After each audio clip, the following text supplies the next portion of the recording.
Hi every one, എന്തൊക്കെയാണ് വിശേഷങ്ങൾ? സുഖമായിരിക്കല്ലോ എല്ലാവരും. അപ്പോൾ നമുക്ക് ഇന്ന് ബാക്കിയൊന്ന് ചോറ് വെച്ചിട്ട് ഒരു സ്വീറ്റ് റെസിപ്പി തയ്യാറാക്കിയെടുക്കാം കേട്ടോ. അപ്പം ആദ്യം നമ്മൾ തയ്യാറാക്കിയെടുക്കാൻ പോകുന്നത് റൈസ് മിൽക്ക് കേക്കാണ് കേട്ടോ. അപ്പോൾ കുറച്ച് വെറൈറ്റി ആയിട്ടൊരു ഡിഷാണ് നമ്മൾ ഇന്ന് ട്രൈ ചെയ്യാനായിട്ട് പോകുന്നത്. അപ്പോൾ ഞാനായിട്ടൊരു മിക്സി എടുത്തിട്ടുണ്ട്. മിക്സിയിലേക്ക് നമുക്ക് 1 കപ്പ് ചോറ് ചേർത്ത് കൊടുക്കാം. ഇതിലേക്ക് 3 ടേബിൾ സ്പൂൺ പാലൂടെ ചേർത്ത് കൊടുത്ത് നന്നായിട്ട് അരച്ചെടുത്തിട്ട് വരാം നമുക്ക്. അപ്പം നമ്മൾ നന്നായിട്ട് അരച്ചെടുത്തിട്ടുണ്ട്. അപ്പം നമ്മൾ അരച്ചെടുത്തിട്ടുള്ള മിക്സ് നമുക്കൊരു പാനിലേക്ക് മാറ്റാം.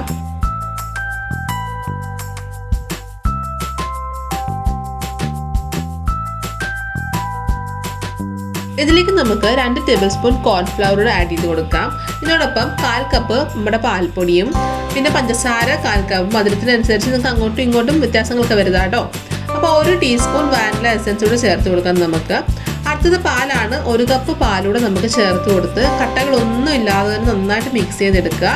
അപ്പോൾ കട്ടകളില്ലാതിരിക്കാൻ പ്രത്യേകം ശ്രദ്ധിക്കണം കേട്ടോ.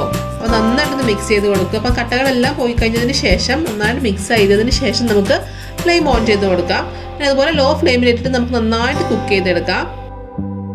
അപ്പോൾ നമ്മൾ നന്നായിട്ട് മിക്സ് ചെയ്തെടുക്കുന്ന സമയത്ത് നല്ല കട്ടിയായിട്ട് വന്നുകൊണ്ടേ ഇരിക്കും. അപ്പോൾ നന്നായിട്ട് കട്ടിയാണെന്ന് വെച്ച് കഴിഞ്ഞാൽ നമ്മൾ ഹൽവയൊക്കെ ഉണ്ടാക്കത്തില്ലേ, ആ ഒരു പരുവം പോലെ നന്നായിട്ട് ഇങ്ങനെ ഇളക്കി കൊടുത്തുകൊണ്ടേ ഇരിക്കുക. അപ്പോൾ നമുക്ക് പാനിൽ നിന്ന് ഇങ്ങനെ വിട്ട് വരുന്നത് കാണാമേ. അപ്പോൾ ആ സമയമാകുമ്പോൾ നമുക്കിതിലേക്ക് 1 ടീസ്പൂൺ ഇതേപോലെ നെയ്യ് അല്ലെങ്കിൽ ബട്ടർ ചേർത്ത് കൊടുക്കാം നമുക്ക്.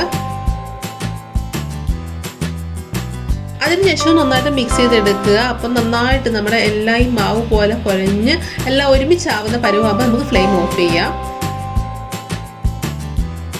ചൂട് ചെറുതായിട്ടൊന്ന് പോയതിന് ശേഷം നമുക്ക് ഇതിന് ഷേപ്പ് ആക്കി എടുക്കാം കേട്ടോ. അപ്പോൾ കയ്യിൽ കുറച്ച് ഓയിലോ അല്ലെങ്കിൽ നെയ്യോ ബട്ടർ എന്തെങ്കിലും തടവിയതിന് ശേഷം ചെറിയ ചെറിയ പോർഷൻസ് ആക്കി എടുത്ത് 2 കൈ ഉപയോഗിച്ച് നമുക്ക് ഷേപ്പ് ആക്കി എടുക്കാം. അപ്പോൾ ഒന്ന് നമ്മുടെ റൗണ്ട് ബോൾ ഷേപ്പ് ആക്കിയതിന് ശേഷം ഒന്ന് പ്രസ് ചെയ്ത് കൊടുത്താൽ മതി കേട്ടോ. നല്ല ഷേപ്പ് കിട്ടും നമുക്ക്. അതിനുശേഷം നമുക്കൊന്ന് ഫ്രിഡ്ജിൽ വെച്ച് തണുപ്പിച്ചെടുക്കാം. അപ്പം തണുപ്പിച്ചെടുത്തതിന് ശേഷം നിങ്ങൾക്ക് ഇഷ്ടമുള്ള ഡിസൈൻ കൊടുക്കാം കേട്ടോ. അപ്പോൾ ചോക്ലേറ്റ് ആണെങ്കിൽ ചോക്ലേറ്റ് ഗനാഷ് ഉണ്ടാക്കിയതിന് ശേഷം ഒന്ന് ഡിസൈൻ ചെയ്ത് കൊടുത്താൽ മതി. അപ്പോൾ ഞാനിവിടെ ചോക്ലേറ്റ് സിറപ്പ് വെച്ചിട്ട് ഡിസൈൻ ചെയ്ത് കൊടുക്കുന്നുണ്ട്. അപ്പോൾ അല്ലെങ്കിൽ ഗനാഷ് വെച്ച് നിങ്ങൾക്ക് ഡിസൈൻ ചെയ്ത് കൊടുക്കാം. അതല്ല ഇനി എന്തെങ്കിലും സ്പ്രിങ്കിൾസ് എല്ലാം ഉണ്ടെങ്കിൽ അങ്ങനെ വേണമെങ്കിൽ മുകളിൽ ആഡ് ചെയ്ത് കൊടുക്കാം കേട്ടോ. അപ്പോൾ ഞാനിവിടെ ചോക്ലേറ്റ് ഗനാഷ് വെച്ചിട്ട് മുകളിൽ ഒന്ന് പൈപ്പ് ചെയ്ത് വിടുന്നുണ്ട്.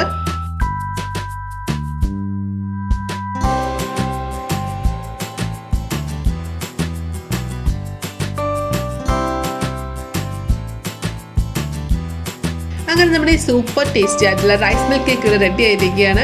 അപ്പോൾ ഒരു വെറൈറ്റി റെസിപ്പിയാണ് കേട്ടോ. അപ്പോൾ എല്ലാവരും ട്രൈ ചെയ്ത് നോക്കണം. അപ്പോൾ വീട്ടിലുള്ള ഇൻഗ്രീഡിയൻസ് ഒക്കെ വെച്ച് തന്നെ നമുക്ക് ചെയ്യാൻ പറ്റുന്ന ഒരു വെറൈറ്റി ആയിട്ടുള്ള ഒരു കിട്ടിലൻ റെസിപ്പിയാണ്. അപ്പോൾ എല്ലാവരും ട്രൈ ചെയ്ത് നോക്കിയിട്ട് നിങ്ങളുടെ അഭിപ്രായങ്ങളൊക്കെ കമൻറ്റ് ബോക്സിൽ ഇടണം കേട്ടോ. വീഡിയോ ഇഷ്ടമായി കഴിഞ്ഞാൽ ലൈക്ക് ചെയ്യാനും ഷെയർ ചെയ്യാനും ആരും മറക്കണ്ട.